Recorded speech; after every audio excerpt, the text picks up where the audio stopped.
Hello everyone. Pregnancy एक ऐसी journey है जिसमें बहुत सारे हैप्पी मोमेंट्स हैं तो कुछ डेंजर साइंस भी हैं। कई बार स्मूथ चलते हुए प्रेगनेंसी में भी अचानक से कुछ ऐसे डेंजर साइंस आ जाते हैं जिनके बारे में हमें पता भी नहीं होता है। इसलिए इन डेंजर साइंस के हर किसी को नॉलेज होनी चाहिए। हर प्रेग्नेंट वुमेन को इसके बारे में पता होना चाहिए कि हमें कब हॉस्पिटल जाना है। इसलिए वीडियो को एंड तक ज़रूर देखें। वीडियो बहुत ही इंफॉर्मेटिव है। मेरा नाम है Archana. Welcome to my channel the women connection. Video start करते हैं। तो देखिए, वैसे तो मोस्टली प्रेगनेंसी 80-90% प्रेगनेंसीज बहुत अच्छे से चलती है, स्मूथ चलती है। बट कभी कभार कुछ केसेस में ऐसा होता है, अचानक से इमरजेंसी आ जाती है, यानी कि कुछ डेंजर साइंस आ जाते हैं जिनके बारे में हमें जानना बहुत ज़रूरी है। तो आइए जानते हैं वो कौन से डेंजर साइन हैं।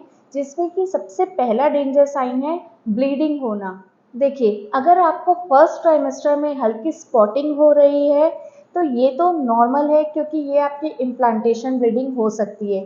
बट अगर आपको ब्लीडिंग ज़्यादा हो रही है, मतलब कि आपका एक पैड सोक हो जा रहा है और इसके साथ ही आपको पेट में तेज़ दर्द हो रहा है जैसा कि पीरियड्स में होता है, तो ये एक डेंजर साइन है। ये आपका मिस कैरेज का भी साइन हो सकता है। इसलिए आपको इसमें इमरजेंसी में हॉस्पिटल जाना चाहिए ताकि डॉक्टर्स चेक करके आपको बता सके बेबी ठीक है या नहीं है। और अगर यही ब्लीडिंग आपको थर्ड ट्राइमेस्टर में होती है तो थर्ड ट्राइमेस्टर में भी ब्लीडिंग होना सेफ नहीं है, क्योंकि अगर आपको तब ब्लीडिंग होती है इसका मतलब कि आपका प्लेसेंटा नीचे आ गया है। जिस प्लेसेंटा से बेबी को न्यूट्रिशंस मिलते हैं वो प्लेसेंटा नीचे आ गया है, जिसकी वजह से ब्लीडिंग हो रही है और इससे बेबी डेंजर जोन में जा सकता है। थर्ड ट्राइमेस्टर में ब्लीडिंग होने का एक कारण और भी हो सकता है कि अगर आपको ब्लीडिंग के साथ में यूट्रस में स्टिफनेस, आपको सख्त सा यूट्रस अगर फील हो रहा है तो इसका मतलब होता है कि आपका प्लेसेंटा अंदर यूट्रस में ही छूट गया है और बेबी नीचे आ गया है। तो ये एक डेंजर साइन है। इसमें आपको तुरंत इमरजेंसी में हॉस्पिटल जाना है, नहीं तो ये कभी कभी बेबी के लिए जानलेवा भी हो सकता है। अब सेकेंड डेंजर साइन है हाई ब्लड प्रेशर। प्रेगनेंसी के चलते इतने सारे हार्मोन्स चेंज होते हैं, बहुत सारे अपने अंदर हार्मोनल बदलाव होते हैं, जिसके कारण हाई ब्लड प्रेशर की शिकायत थर्ड ट्राइमेस्टर में अक्सर लोगों को होती है। तो आपको ये साइन को बिल्कुल ध्यान रखना है। अगर आपको बहुत तेज हेडेक हो रहा है या आपको ब्लर विजन हो रहा है या फिर आपकी पूरी बॉडी में स्वेलिंग आ गई है, तो आपको इसको बिल्कुल भी इग्नोर नहीं करना है। ये आपके लिए और आपके बेबी दोनों के लिए खतरा साबित हो सकता है। इसमें कई बार लोगों को मिर्गी के झटके भी आने लगते हैं और फिर डॉक्टर्स को तुरंत डिलीवरी करवाना पड़ता है। इसलिए अगर आपको ज़रा सा भी लगता है कि आपका ब्लड प्रेशर इंक्रीज हो रहा है, इमीडिएट हॉस्पिटल जाएं और चेक करवाएं। अब थर्ड डेंजर साइन है हाई फीवर। प्रेगनेंसी में हाई फीवर आना भी अच्छी बात नहीं है, ये भी एक डेंजर साइन है।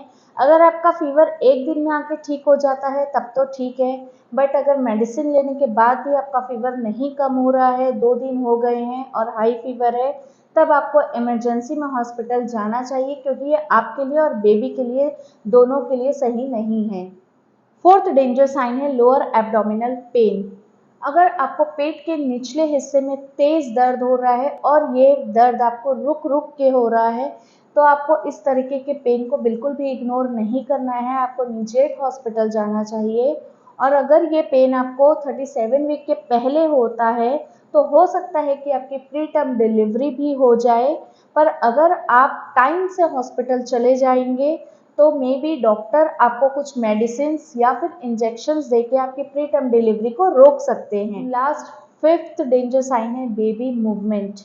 हर बेबी के मूवमेंट का एक पैटर्न होता है। आपके भी बेबी का एक मूवमेंट पैटर्न होगा जिसे आपको ट्रैक करना है। 6 मंथ के बाद से बेबी की मूवमेंट बढ़ जाती है, जिसे आपको ऑब्जर्व करना है कि आपका बेबी कब ज़्यादा मूव करता है। कुछ बच्चे होते हैं जो सुबह ज़्यादा मूव करते हैं, कुछ दिन में, तो कुछ रात में सोने के बाद भी ज़्यादा मूव करते हैं। तो इसलिए आपको ये देखना है कि आपके बेबी का क्या पैटर्न है। अगर आपको ऐसा लग रहा है कि 4-5 घंटे हो गए हैं और बेबी ज़्यादा मूव नहीं किया है, तो ये एक डेंजर साइन है। आपको तुरंत हॉस्पिटल जाना चाहिए। खाना खाने के बाद, लंच और डिनर के बाद 1 घंटे बाद बेबी की 1 घंटे में कम से कम 6 से 8 मूवमेंट होनी चाहिए। अगर इससे मूवमेंट कम है तो आप कुछ मीठा खा के एक बार ट्राई कर लीजिए। अगर इसके बाद भी आपको लग रहा है कि मूवमेंट कम है तो आप तुरंत हॉस्पिटल जाएं और डॉक्टर से मिलें। होप आपको सारे डेंजर साइन के बारे में अच्छे से समझ में आ गया होगा। ये 5 ऐसे डेंजर साइंस हैं जिनके बारे में हर प्रेग्नेंट वुमेन को पता होना चाहिए। अगर आपको वीडियो इन्फॉर्मेटिव लगी हो तो लाइक कीजिएगा, चैनल को सब्सक्राइब कीजिएगा। Thanks for watching.